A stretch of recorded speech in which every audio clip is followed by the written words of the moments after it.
पुत्र, तुमने तो बोला था कि तुम कान्हा को खरगोश बनाओगे और फिर तुमने ये भी बोला था कि तुम उसका वास्तविक रूप लेके आओगे, लेकिन ये पेटी तो खाली है। आखिर हमारा कान्हा कहाँ गया? हमारा कान्हा हमें वापस दो। आखिर ये बालक गया कहाँ?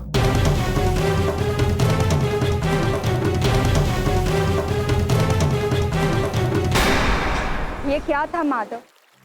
आपने दाऊ को वचन दिया था कि आप अपनी शक्ति का प्रयोग नहीं करेंगे, तो आपने अपना वचन क्यों तोड़ा? क्यों किया अपनी शक्तियों का उपयोग? रुक्मिणी, मुझे तो लगा था कि तुम मुझे भली भांति जानती हो। अर्थात मेरा दिया हुआ वचन वापस नहीं लिया जा सकता, उसे रोका नहीं जा सकता। अब तुम ही बताओ, भला दाऊ को दिया हुआ वचन मैं कैसे तोड़ सकता था? तो फिर आप अदृश्य कैसे हुए? बताइए ना माधव।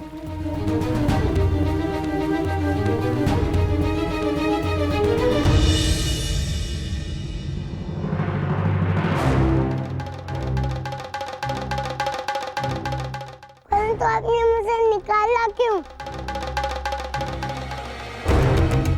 मैं नहीं निकालता तो और कौन निकालता छोटे?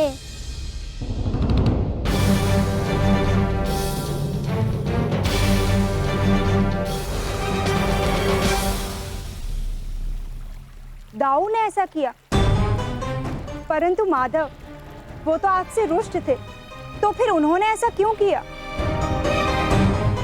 रुक्मिणी, एक परिवार के सदस्यों का यही स्वभाव होता है और एक भाई का भाई से यही संबंध होता है। परंतु दो भाई एक दूसरे से कितना भी रूष्ट,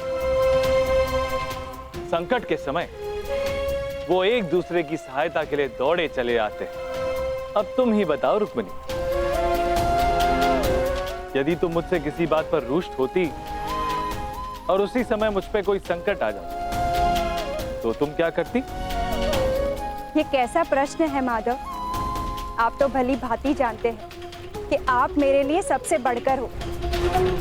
मैं तो तुरंत ही आपके पास भागी चली आती। तो जब तुम मुझे संकट में नहीं देख सकती, मेरे दाऊ कैसे देख सकते? और उस जादूगर का क्या हुआ? क्या उसकी सच्चाई सबके समक्ष आ पाई? वही हुआ रुक्मिणी।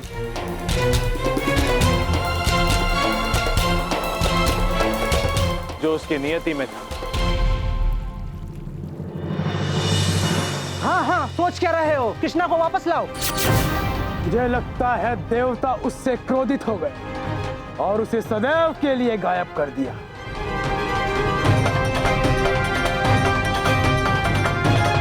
मेरी सिद्धि का उपहास बनाया था ना उसने, ये उसी का दंड है।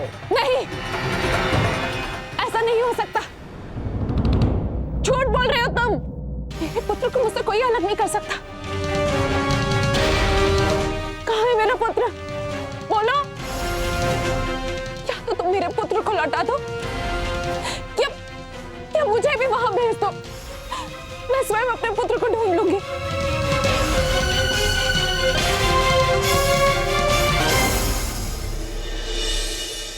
सब इतने दुखी थे, मैया इतनी भयभीत थी, फिर भी आप और दाऊ देख रहे थे। ऐसा क्यों माधव? रुक्मिणी, मनुष्य का जीवन विश्वास पर निर्भर करता है। एक बालक का अपने मां के प्रति विश्वास, जिसके कारण वो बालक उठकर अपनी मां की ओर चलता है। राजा के प्रति उसके प्रजा का विश्वास, जिससे उस राजा के राज को स्वीकार करने में प्रजा को सहायता मिलती। और एक भक्त का अपने प्रभु के प्रति विश्वास ही तो है, जिससे वो अपने प्रभु पर इतनी आस्था रखता है। जब कोई किसी पर आंखें बंद करके विश्वास करता है तो उसे अंधविश्वास कहते हैं। और ठीक वैसा ही गोकुलवासी उस छलिए पर आंखें मूंदकर विश्वास कर रहे थे। और इसीलिए दाऊ ने यह निर्णय लिया कि वो स्वयं गोकुल वासियों को सत्य का पता लगने देंगे। हमें भी कान्हा के पास भेज दो। हाँ हाँ, हमें भी भेज दो, हमें भी कान्हा के पास भेज दो। अब मैं क्या करूं? परिस्थिति तो बिगड़ती जा रही है।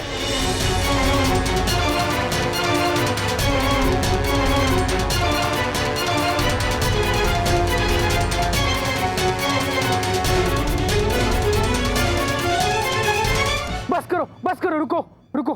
सत्य तो ये है कि मैंने उस बालक को कहीं नहीं भेजा, और ना ही मैं तुम सबको भेज सकता हूं। मैं कोई भी दूषक नहीं हूं।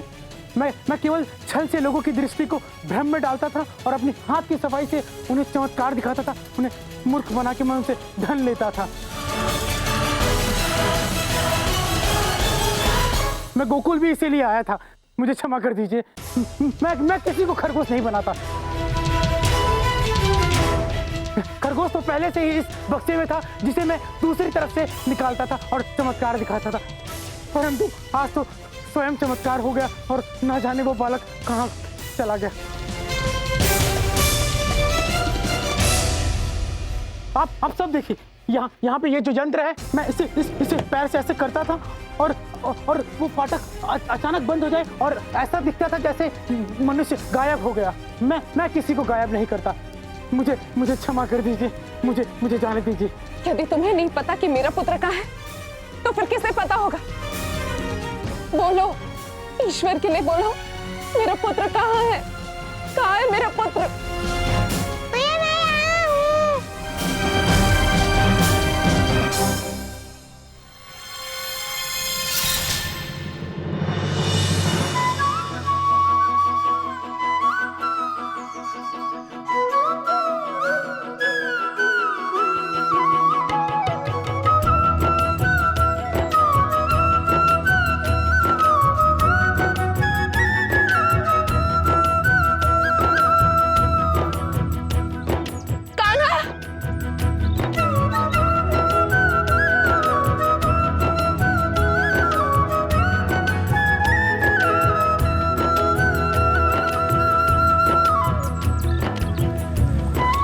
चलो हम भाग चलते हैं। कहाँ भागे वहाँ से? जाने से पहले हमारा जादू नहीं देखोगे। हमें क्षमा कर दीजिए। आज के बाद हम किसी के साथ छल नहीं करेंगे। बाले कृष्णा कृष्णा, बाले कृष्णा कृष्णा।